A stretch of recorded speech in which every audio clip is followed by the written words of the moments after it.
नहमदहू व नसल्ली अला रसूलिहिल करीम अम्मा बाद फ़अऊज़ु बिल्लाहि मिनश शैतानिर रजीम बिस्मिल्लाहिर रहमानिर रहीम अस्सलातु वस्सलामु अलैका या रसूलल्लाह व अला आलिका व सहाबिका या रहमतल लिल आलमीन। वो अता पर अता करने वाले और हम भी नहीं टलने वाले, वो अता पर अता करने वाले और हम भी नहीं टलने वाले। जैसी ड्यूटी है वैसा भिखारी, जैसा दाता है वैसे सवाली। अस्सलाम वालेकुम दोस्तों, मोहम्मद सलीम अहमद सुल्तानी अपने कैमरामैन बरकत अली चौहान के साथ आपसे दुआओं की दरख्वास्त करता है और इस्तकामत और हिम्मत की दरख्वास्त करता है कि आप दुआ करें कि अल्लाह मुझे इस्तकामत और हिम्मत अता करे कि ये सिलसिला मैं जारी रख सकूँ। आज हम अपने तस्करा और कलाम में उस शायर का तस्करा करेंगे जिसका नाम ही बहुत अजीम है। जी हाँ, वो शायर जिसका पैदाइशी नाम सैयद इकबाल अहमद और जिसे दुनिया प्रोफेसर इकबाल अजीम के नाम से जानती है। वारिस का नाम सैयद मकबूल अहमद अर्श, उत्तर प्रदेश इंडिया के शहर मेरठ में पैदा हुए। वालिद साहब भी माशाअल्लाह बहुत आला पाए के शायर, और आप एक इल्मी और मजहबी घराने से आपका ताल्लुक़ था। आपके दादा सैयद फजल अजीम फजल नाना अदीब मेरठी मारूफ शायर थे। आपके बड़े भाई सैयद वक़ार अजीम भी तनक़ीद और तालीम के शोबे में बहुत मकबूल है। इकबाल अजीम साहब हमदो नात के आला पाए के शायर, और माशाअल्लाह उनके शोबे तो बहुत सारे हैं, मौक़िक़ भी हैं, स्कॉलर भी हैं, लेकिन आज हमने उनके हमदो नात के हवाले से गुफ्तगू कर रहे हैं। और इकबाल अजीम के असातिज़ा में जनाब सफ़ी लखनवी और वहशत कलकत्तवी शामिल हैं। जनाब इकबाल अजीम बहुत ज़्यादा तालीम याफ्ता थे। पाकिस्तान के क़याम के बाद ढाका मशरक़ी पाकिस्तान में रिहाइश इख्तियार की। वहाँ मुख्तलिफ़ कॉलेजों और ढाका यूनिवर्सिटी से इल्म की दौलत तालिबान इल्म में तकसीम करते रहे। 1970 में एक हादसे में उनकी बीनाई चली गई और वो कराची अपने घर शिफ्ट हो गए। और बहुत से मजमुआ कलाम आपके रिकॉर्ड पर हैं, और पाकिस्तान और बैरून पाकिस्तान बहुत सारे नातखानों ने, क़ारी वहीद ज़फ़र और बहुत से नातखां हजरात ने आपका कलाम पढ़ा।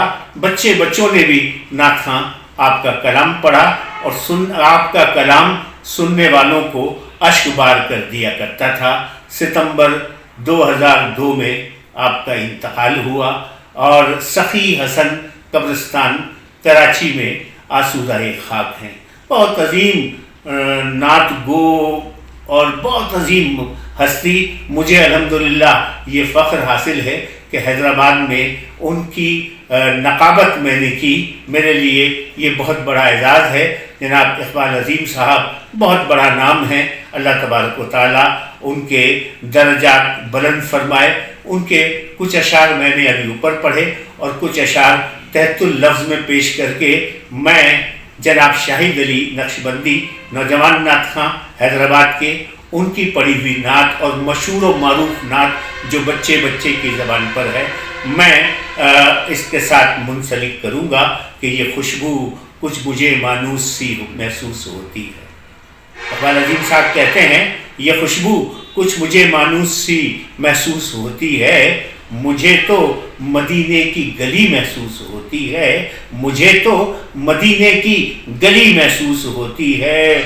और मेरी बेनूर आँखों ने चिरागों की जगह ले ली, मेरी बेनूर आँखों ने चिरागों की जगह ले ली, मुझे अब रोशनी ही रोशनी महसूस होती है। और मैं कुछ यूं दम बखुद हूँ इस दयारे रंगो निखत में, मैं कुछ यूं दम बखुद हूँ इस दयारे रंगो निखत में कि अपनी शख्सियत भी अजनबी महसूस होती है, कि अपनी शख्सियत भी अजनबी महसूस होती है। और मक्ता क्या प्यारा है कि ये किसके शहर में इकबाल हमको ले आई किस्मत, ये किसके शहर में इकबाल हमको ले आई किस्मत, यहाँ जो चीज़ है کتنی بھلی محسوس ہوتی ہے، یہاں جو چیز ہے کتنی بھلی محسوس ہوتی ہے۔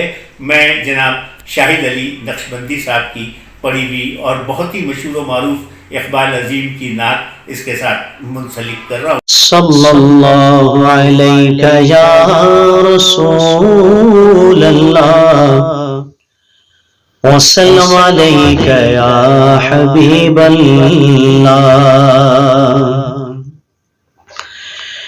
قافلوں کو تکلف ہے ہم سے اگر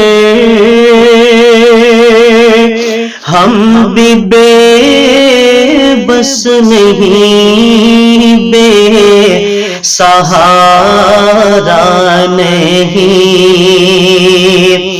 خود انہی کو پکاریں گے ہم دور سے،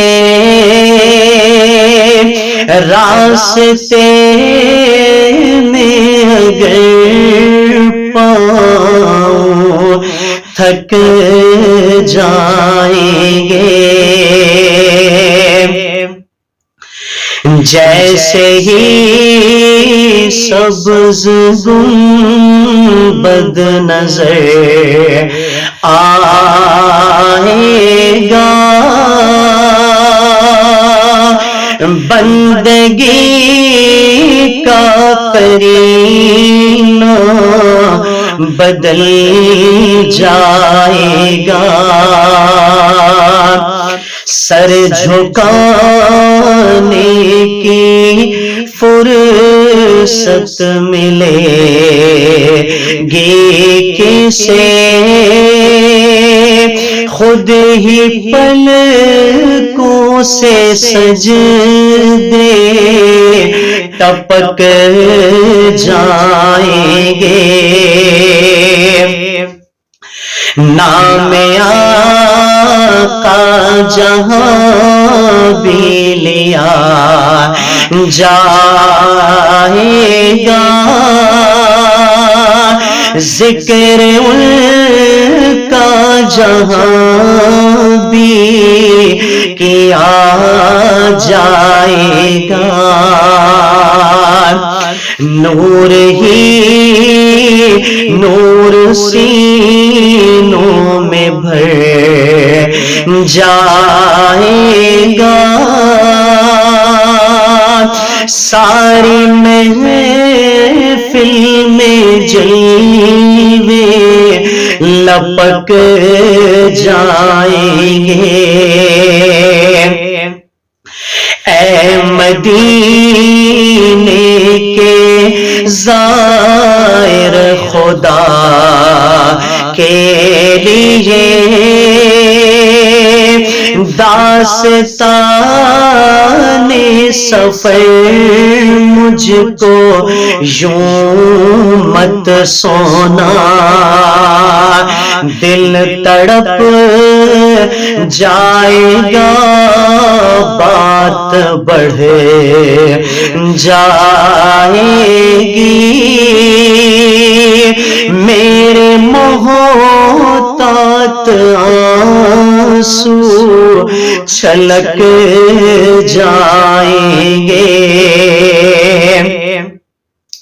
ہم کو اقبال جب بھی اجازت ملی،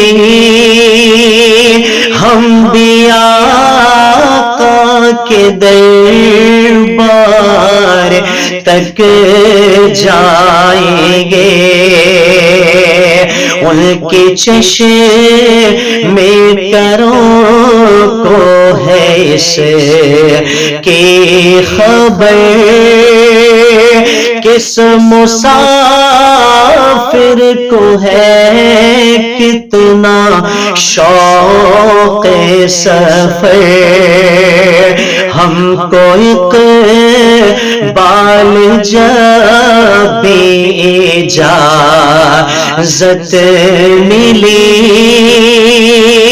ہم بھی آقا آقا کے دربار تک جائیں گے، کافروں کو تکلیف ہے ہم سے اگر، ہم بھی بے بس نہیں، بے سہارا نہیں، خود انہیں کو پکاریں گے ہم دور سے، راستے میں اگر پاؤں تھک جائیں گے۔